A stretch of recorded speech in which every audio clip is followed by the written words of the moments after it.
Welcome to another episode of Famitsu Check It Out. My name is Paul Smith, and we have another issue of Famitsu. It's the week of July 4th, 2020, and we're going to be checking out the weekend Japanese games.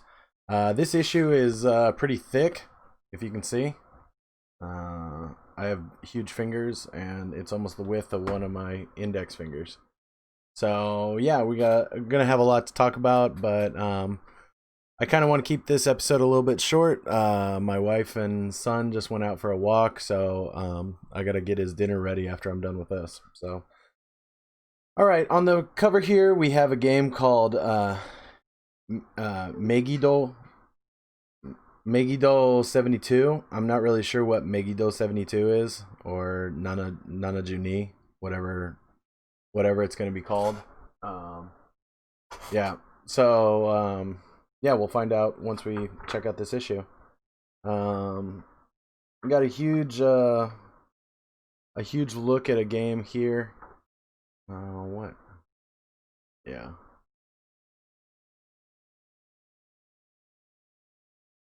Okay.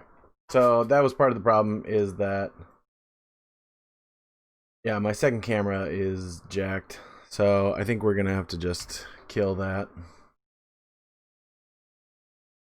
And we'll just go full screen with this. Okay. So we're gonna do this the old style of me just holding the magazine up to the camera. So there you go. Yeah, this game is called Exos Heroes. It looks like it's a new game by Line. Line is a app that is used in a lot of Asian countries for communicating, and let's just unplug this camera since we don't need it anymore. Give myself a little bit more room. Yeah, Line is a company that's popular over here. It's also popular in Korea. I think it's originally from Korea. But yeah, they've been putting out some games recently. Tsumutsumu is one of theirs, as well as Skullgirls. I think it's called Skullgirls. It's a fighting game that was originally a console fighting game, but then Line brought it out to phones, and it's actually a pretty good fighting game for being a fighting game on the phones. Yeah, the big announcement this week was actually Biohazard Village, or Resident Evil Village. This is not being called Resident Evil 7 or 8, but they're just calling it Village, even though you can see the design of 8 right here. I'm not sure if they talked about why they're doing that. Yeah, PlayStation 5 had the Future of Gaming show this week. Well, no, 6/12. That was a couple weeks ago. Yeah. So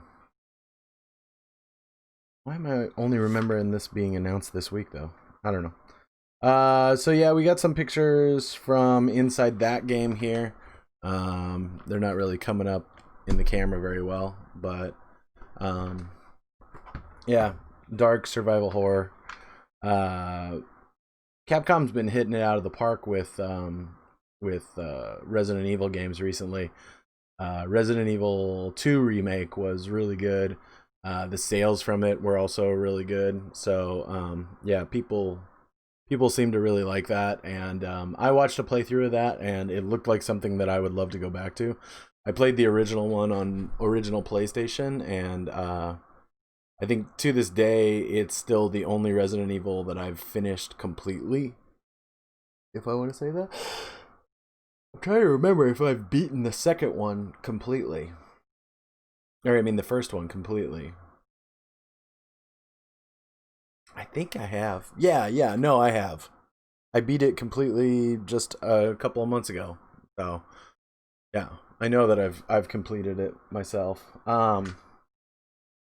But yeah, that game was great, and then they brought out Resident Evil 3 with Nemesis, and that was also really pretty huge. So The next game that they're talking about in the magazine is called Pragmata. Pragmata here.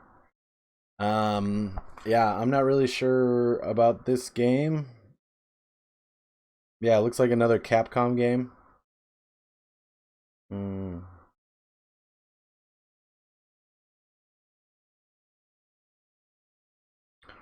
Real-time ray tracing.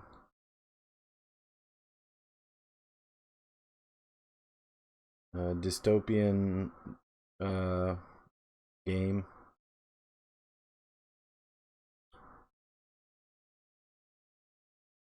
Yeah, it looks like you're a spaceman come back to Earth, maybe.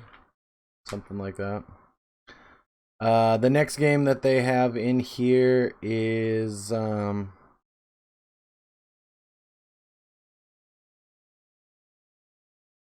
Pokemon Unite. That was also announced. We talked a little bit about that last week.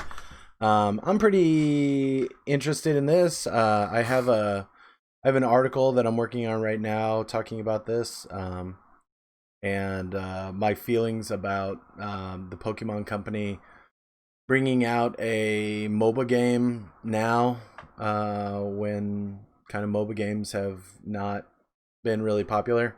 So yeah, it's I think it's pretty interesting that they're bringing out this game now. I don't really think it's the greatest decision in the world, but yeah, we'll see.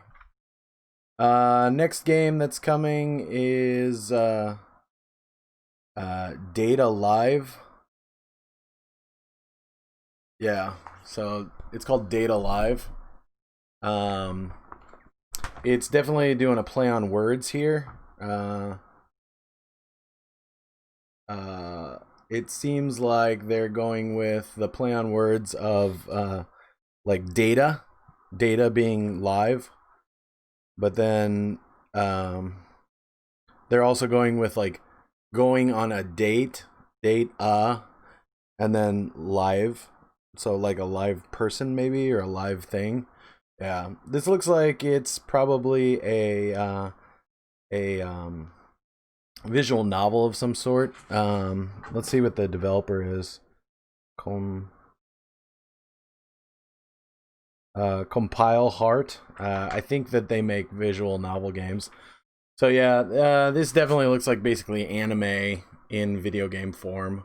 So probably not something that's gonna really appeal to me, but some of you out there may like this kind of stuff.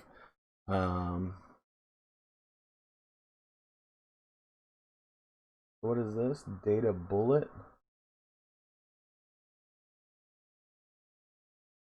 Data Bullet. Yeah, so they have this Data Bullet spin-off. Yeah, right here. Over on this side. So Data Bullet spin-off. I'm trying to figure out. No. Huh? Okay, so it's called Data Bullet, but then it's also got a subtitle down here. Uh Dead or Bullet. Yeah, I don't know. No fucking clue what the hell this is. I'm trying to look in the Japanese to see. Okay, so it is going to be an anime series. So they're bringing out an anime series, and then the visual novel game is also going to be released as part of the whole package. So yeah, usually when they bring out some kind of new system like that, um, they tend to go into multiple fields. You know, they'll do a manga and a video game. They'll do a manga, an anime, and a video game.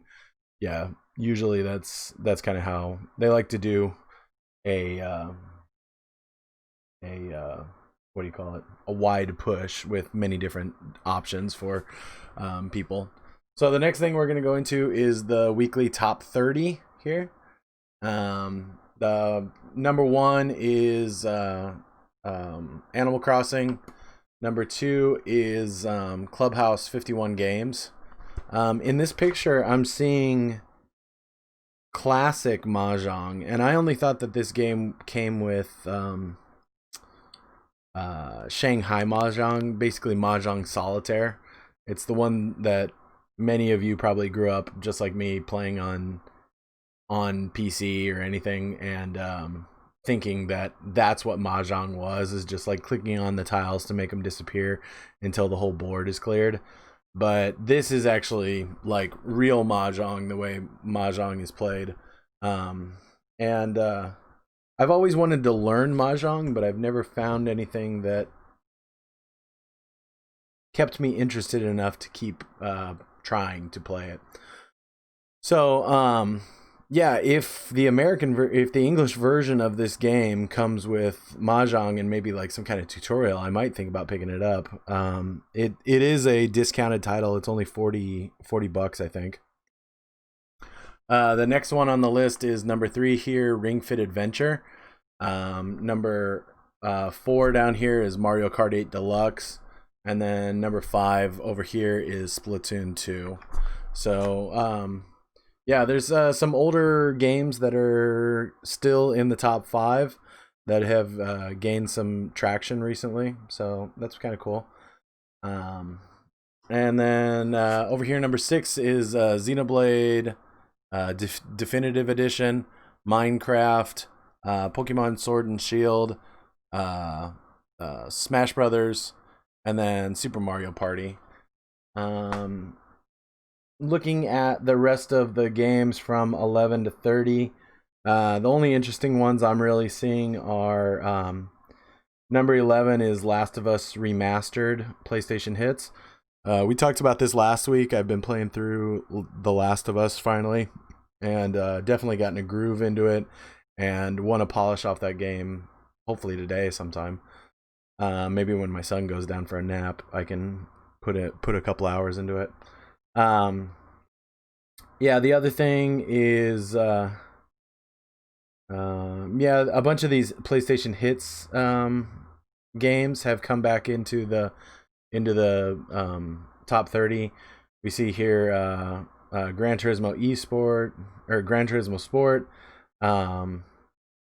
Horizon Zero Dawn. So by becoming the PlayStation Hits series, I don't know if those were just released in Japan as PlayStation Hits, and maybe that's why they're tracking now. And then the last game that has interested me for the last few weeks is that because Animal Crossing for the Switch has been doing so well, it has caused the Animal Crossing for the 3DS to also start selling again. Let's see. Last week it sold 1,573 physical copies. This top 30 only covers physical game sales, so I'm sure it's probably selling online as well. So next one over here, we're going to talk about the most anticipated games. Let's see. First one is Tales of Arise. That's been indefinitely put on hold because of the coronavirus. They're of course still bringing it out. They just don't know when, and they don't want to they don't want to like announce anything because they don't know when it's coming out. The next one here is the new Zelda Breath of the Wild game, Ghost of Tsushima, Bravely Default 2, and Bayonetta 3. Let's see if there's any new additions. Yeah, the newest addition over here is number 26 is Assassin's Creed Valhalla. Cyberpunk 2077 is still holding strong at number 6. The top 10 rookies, these are original properties. Always at number 1 is Ushiro. Number 2 is Ghost of Tsushima. Number 3 is Cyberpunk 2077. Number 4 is the Switch version of Tenshu no Sakana Hime, or Ten something Sakana Hime. Number 14 is this game called Scarlet Nexus, which is being done by Bandai Namco. I've been working on another article for my website talking about that game. I was going through an old issue of Famitsu, and I was looking at the Xbox Series X announcement, and Yeah, that game was one of the games that was on the stage for the Xbox Series X announcement, and I thought it looked really cool. I'm not seriously into anime, uh, and so it doesn't really appeal to me on that level. But it is a very next gen looking anime type game, if that makes sense. Um, I would say that the characters and the enemies, they look very anime, but then they have like these beautiful next gen graphics. The only thing that I am kind of worried about is that it's an action game and it takes place in kind of like a dystopia, and so um, I'm big into like environmental storytelling and the kind of environmental storytelling that goes along with having a big open world and lots of things to like talk to and do in it. And it seems from the videos that I've seen of Scarlet Nexus that like basically it's a corridor shooter slash fighter, I guess. You're gonna be just kind of going straight and hitting everything until the end of the level and the end of the game. And it doesn't look like there's much stuff kind of like hidden in the corners and stuff like that, which is the thing in games that I really kind of like. I like poking around in the edges. I like to see the things that the developers have kind of hidden for people like me that like looking at that. And so, yeah, just in the first couple of videos that they released, I don't know, it just looked kind of barren, and that just kind of made me kind of think a little bit like, is this something that I really want to do? Um the next feature in this magazine is pretty sweet. It's Ace Combat's 25th anniversary, and so they have a huge article here about the Ace Combat series. Is it Ace Combat? Yeah, Ace Combat. I always say Ace of Combat. Maybe one of them was called that. But yeah, they go through here and tell you about all the history of Ace Combat. I never I'm not. I don't generally like flying video games, no matter if it's airplanes or spaceships or anything like that. And so these games never really appealed to me. But then sometime during the, I think maybe PlayStation 2, PlayStation 3 era, the stories of these games kind of went batshit insane, and yeah, the more that I heard about them, the more I was like, maybe I should go play some Ace Combat games. And I have one on my Xbox right now, and I've been meaning to like boot it up just to see if, I probably haven't played a flying game in, I don't know, since the original Nintendo, maybe Super Nintendo, something like that. I might have played something on PC, but no, I guess it would have been Rogue Squadron for the Nintendo 64. I love that game. So not all flying games kind of go against my preferences, but um, yeah, uh, Ace Combat is one of those games that I think I should go back to at some point in time. Um, and one of the things that I always was intrigued about Ace Combat is that they always did really nice box art. This one specifically, this Ace Combat 2, I remember this box art like the back of my hand, and I always thought that this box art was really simple, but like just really like really artistic. It just has like this really artistic outline of a ship. Half of the package is like this kind of like brownish tan color. It's got the Ace Combat logo. Just really simple, really nice. And this is the Japanese cover. I don't know if the American one had the same cover, but yeah. So they put out 3 on the PlayStation, it looks like, and then yeah. So here's the last PlayStation game on this side. Yeah. And then over here is the first PlayStation 2 game.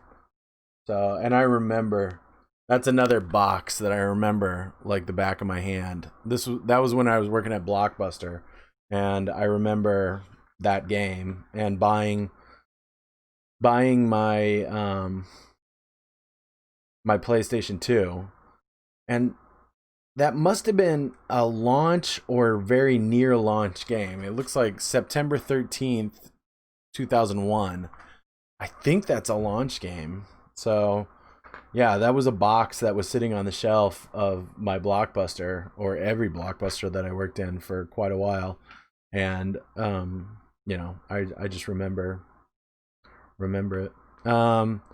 Over here we have two more PlayStation 2 Ace Combat games. So we're up to 3 total on PlayStation 2.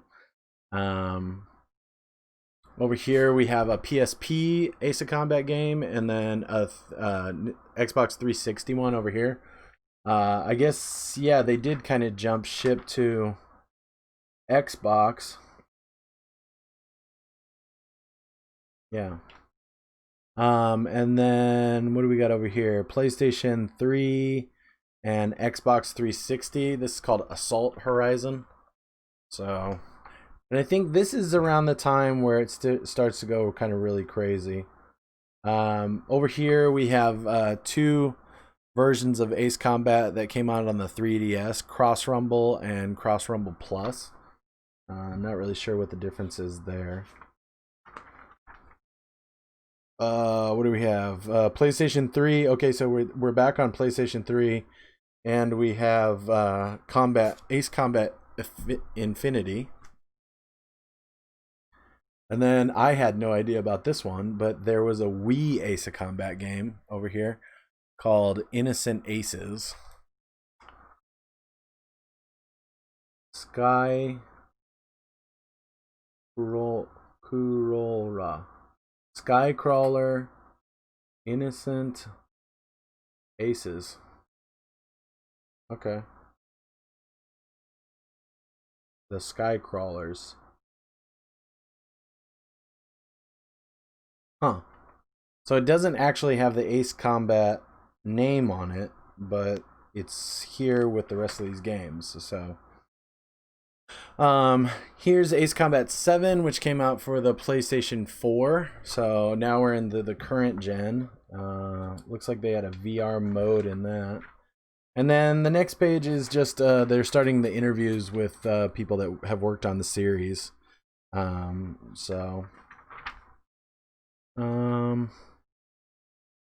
then they have some interviews with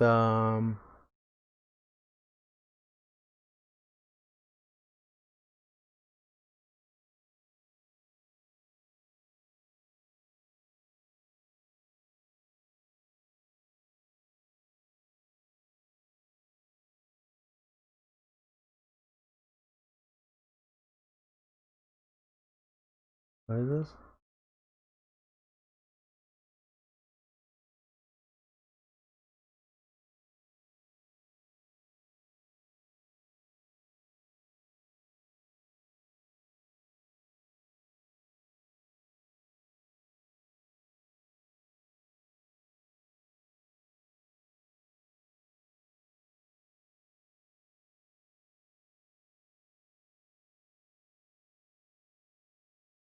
Yeah, I'm not really sure who these two guys are. They might be editors of old editors of Famitsu, but they've got a couple of people talking about, yeah, Ace Combat here. So so that kind of finishes that. Now moving on to the next feature we have is the cover feature. Megido Nanajuni 72. I'm not sure how they're pronouncing it. Yeah, so this is a DNA game. It's going to be for Android and iPhone or iOS. Release was 2017. Yeah, December 2017. So it's been around for a while. It says that the July 2nd is Megido no Hi, so Megido's Day. This is the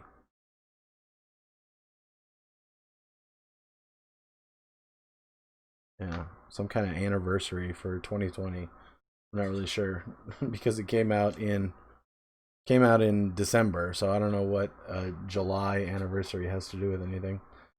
But yeah, it's a mobile game. I don't see anything too special here. The art's pretty nice. If you can get a good look at some of these screens, this is a battle screen down here. It looks like over here. Yeah, this looks over here. This kind of looks like any kind of gotcha game at all.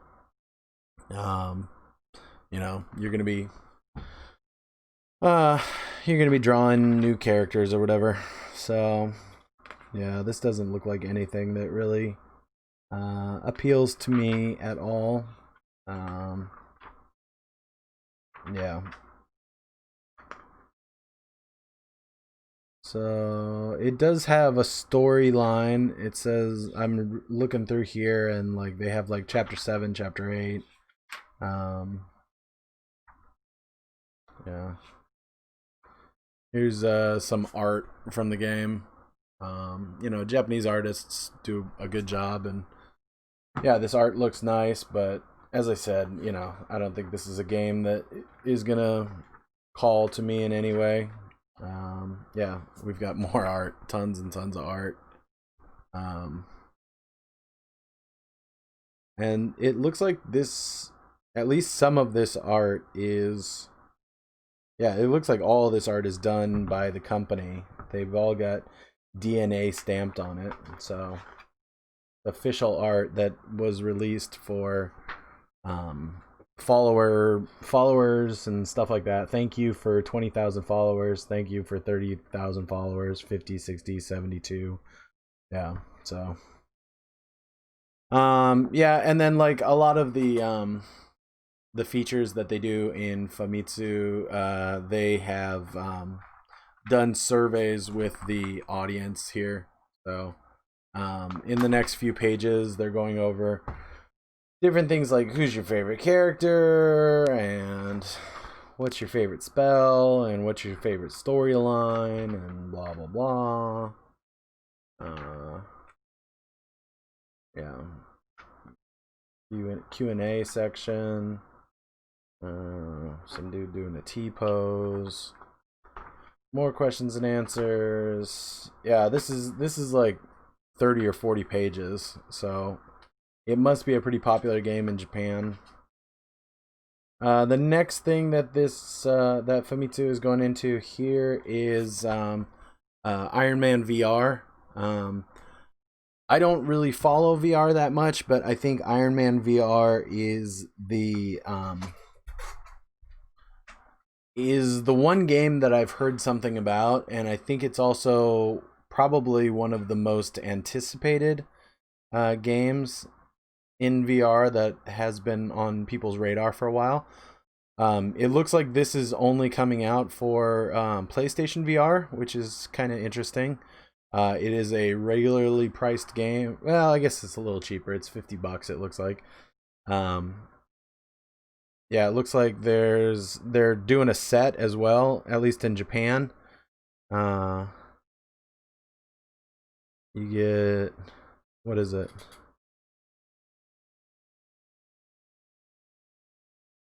Oh, okay. So yeah, they're doing a digital deluxe version that doesn't come with the VR headset or any of the moves. It looks like you need a VR headset and you need 2 moves. So this can't be played without VR.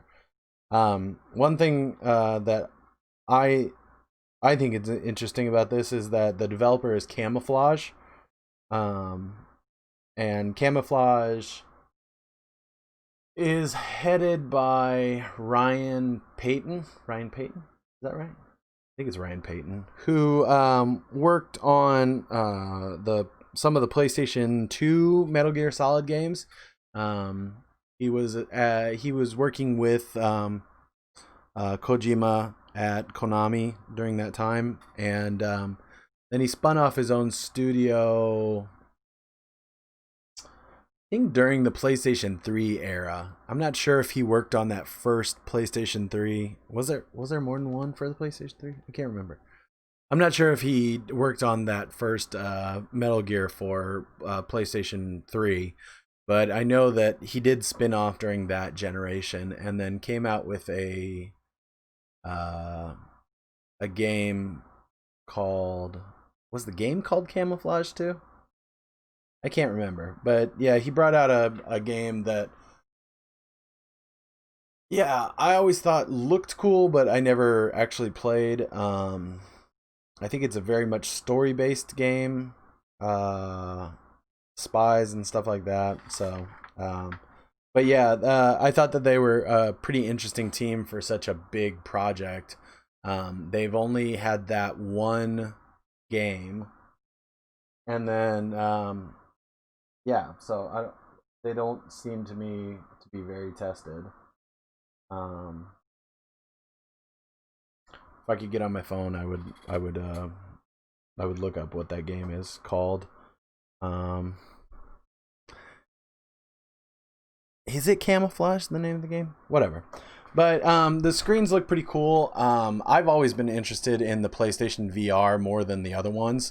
I think just because the price point and the fact that it's linked to a console, which means that all of the software, all of the games for the PlayStation VR are games for the most part. I think the Vive and the Oculus being on the PC, I think that it gives them more leeway to have stuff that's not games, and that's always kind of scared me a little bit, that like their stores would be overtaken by crap that nobody's going to play. You might, the day that you go buy your VR, you're going to download a few of those like movies and like walking through a field simulators and stuff like that, but then you're never going to touch them again, and you're probably not going to be impressed enough to go out there and continually get more of those things that the store is probably being jam packed with. And so I always thought PlayStation VR, being from a game company, always seemed like it had the best chance of being something game. And this Iron Man VR, just like looking at these screens, Ryan Payton, there he is. Camouflage. Republic. That is the name of the game. Republic. Okay. I knew it was something stupid. But yeah, they have an interview with him here. But looking at this game, this looks like, me being somewhat on the outside, I've kept up with a little bit with news on VR and stuff like that.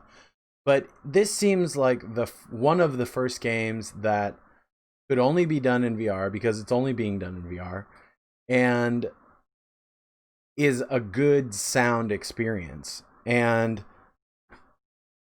yeah, I think that's basically what I want to say about it, is that this seems like the first VR only property that makes me kind of want to buy one. This is the first kind of like killer app, in my opinion. At least that's what it looks like. I'm gonna need to go out there and find some playthroughs or something like that. Yeah, it came out just yesterday. So I'm gonna look around for anybody playing through this and just see kind of what it all looks like. But it does seem like this may be the killer app for at least PlayStation VR. And that's exciting. Yeah, I've always been interested in VR to a certain extent, but there just hasn't been anything that really proved to me that VR needed to exist yet. So, okay, the next game here is looks like a smaller title called The Coma Double Cut. The Coma, yeah, Double Cut. It looks like it originally came out on Steam and now it's being ported over to Switch. Looks like it's coming from Dev Espresso Games and Head Up Games. Oh no, I guess it came on the, or it's should be coming to the PlayStation 4, Xbox One as well, maybe. Yeah. Yeah. So, adventure game, $40. Um,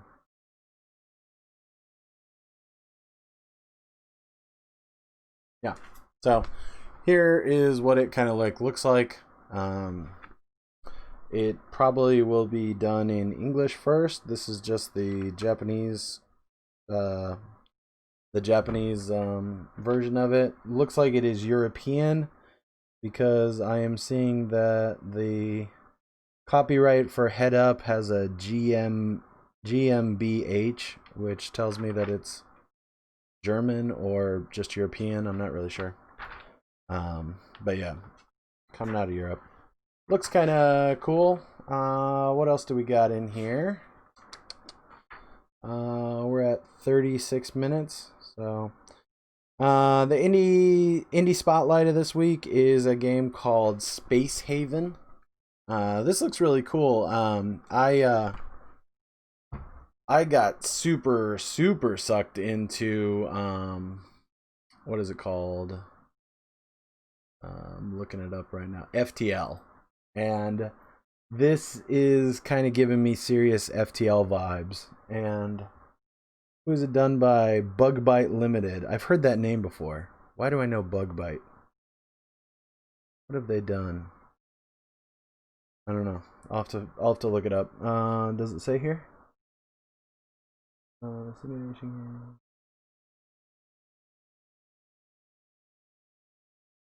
Yeah, I don't think it says exactly.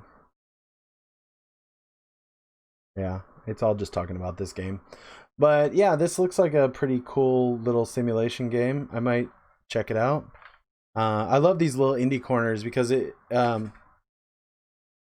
one thing my website especially does is we talk about games that have already come out, and the thing is that there's so many games out there and there's so many people playing games, and every single one of those people has a huge backlog of games that they bought and they never got to.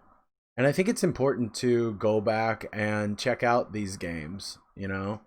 Games don't games don't need to live in the here and now all the time. And I think that there's tons of websites out there that are focusing on the newest, most up to the date games, and I think they do a great job of it. That's just not what I want my website to focus on. I want my website to focus on the fact that there are thousands of games coming out every single day that people just don't get to. And, you know, even for big titles like a Gears of War 4 that came out, you know, years ago, you know, there's still people that are going back and playing that even now because they never got to it. And so I think it's important to continue the conversation about those games now and to look at the games through the lens that we have now as well. You know, we don't need to always critically look at games as,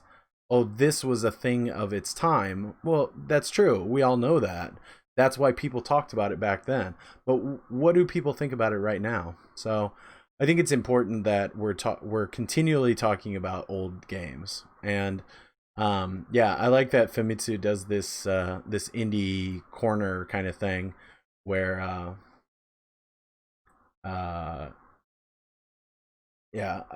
where they're talking about an old game. So this was released in May 22nd. Yeah, May 22nd in Japan at least. Give me a second. I'm just answering something on Facebook. My buddy wants to know what the date is for the new Breath of the Wild, and I'm pretty sure there's no date set. Uh, yeah, there's nothing set. Yeah, it just says future release. So there's an article here about that Ninjala game that I've been talking about for weeks now. I still have not gotten a good chance to get into it. My son's been going through some sleep regression, and nobody's gotten any sleep, and yeah, things are hard. Um, let's see.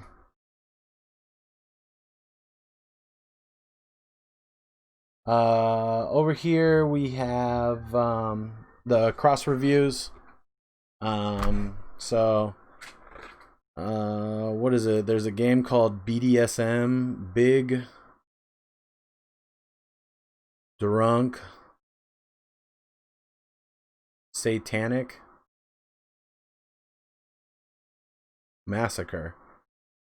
Big Drunk Satanic Massacre.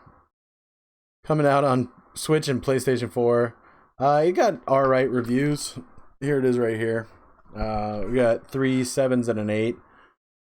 Smoots Summer Games. That seems stupid. Journey to the Savage Planet. That got pretty good scores. H2 Interactive. 2 8s, 2 7s over here.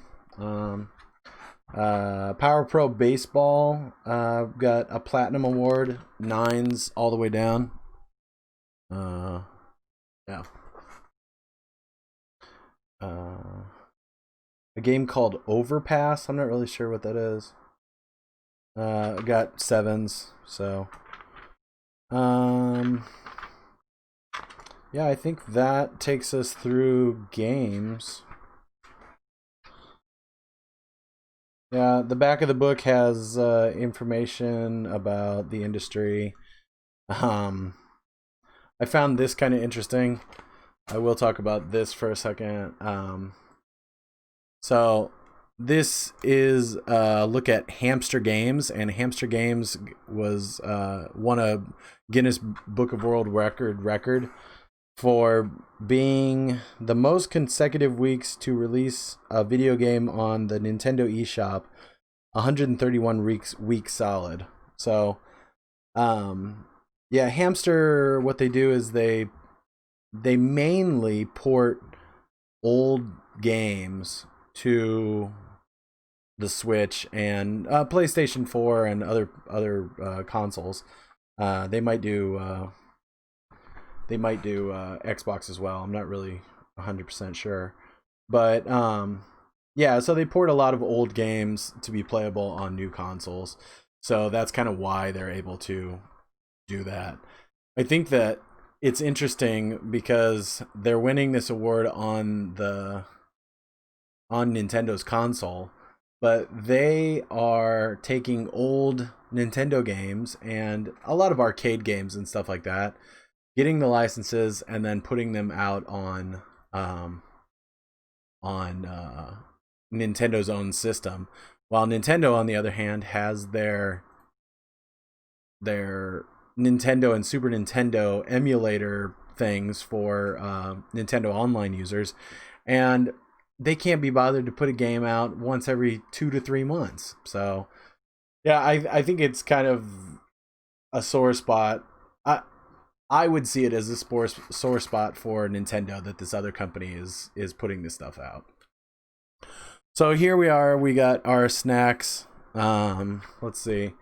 We have garlic fried chicken at Family Mart. I'm gonna have to get that definitely right here.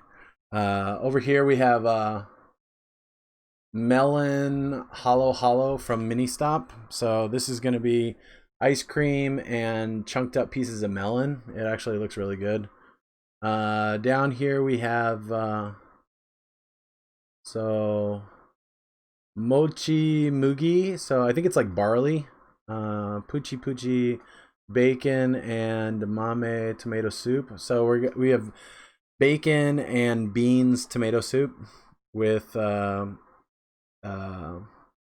barley. I think is what mochi mugi is. Down here we have Ooh, this looks fancy. So there's a sushi roll over here that is Angus beef with red wine sauce. And then that's being done at Lawson. Under here we have Mini Stop has a uh, beef cut steak bento. Um, Over here, this looks kind of nice. There's a pork salad with uh, crunchy umeboshi, like sour or pickled plums. And then down here, there's a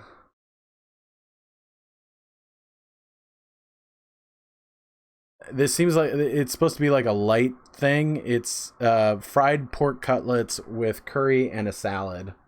So I think basically it's a fried pork cutlet bento, curry bento that they've just taken the rice out of and put salad with it to make it healthier.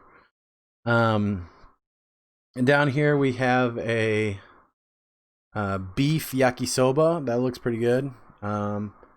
What else? This is another ramen shop's ramen in a cup. They do that a lot over here. They'll find a ramen shop and do a collaboration with them. Looks like this is a curry ramen. And then down here, there's a spicy. This looks really good actually. Down here, it's spicy